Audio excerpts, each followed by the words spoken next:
Guys, nandito ako ulit sa sakahan. Kasi magpapatraktor kami. Sa wakas, dumating na yung traktor. Si kuya ko. Motor kasi yung sinakyan namin. Yun o. Ayan na guys. Traktor. Bakit? Oo. Yan, nabungkal na. Kaya ano yan? Ayan, laki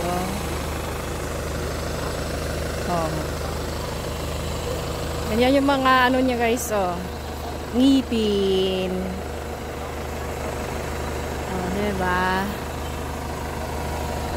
Maigi na yan guys na traktor kasi nga aabunuhan siya. Lagyan namin ng abono. Yung puno. Yan. Yung nyug. Diba? Malapit na matapos. So, next nito, aabunuhan yung mga puno na yan. Puno ng nyug. Kapag umulan. Ganon. Si kuya ko guys, may dala ring tubig at saka chicken. Magkakatay ng chicken kasi pakain dito sa nagtraktor. Nagbungkal ng lupa. So, mayroon din akong dalang tubig at saka lalagyan namin ng yalo kasi wala kaming pitsil. Kumuha kami ng tubig dito sa kanyang kubo. Ayun, yun nga. Hinihingal pa ako guys. Ay, grabe. Buhay bukid. Ganun na talagang life, buhay bukid para dumami itong bunga ng nyug.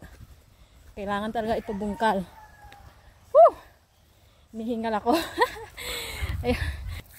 Ang tigas ng lupa, tingnan nyo. Dinaanan na yan ng traktor, pero baka babalikan pa yan. Tumigas nga talaga siya. Kasi hindi nga nabungkal ito. Guys, Kuminto muna, merienda yung nagbubungkal. Mamaya tutuloy yan. Pakita ko sa inyo.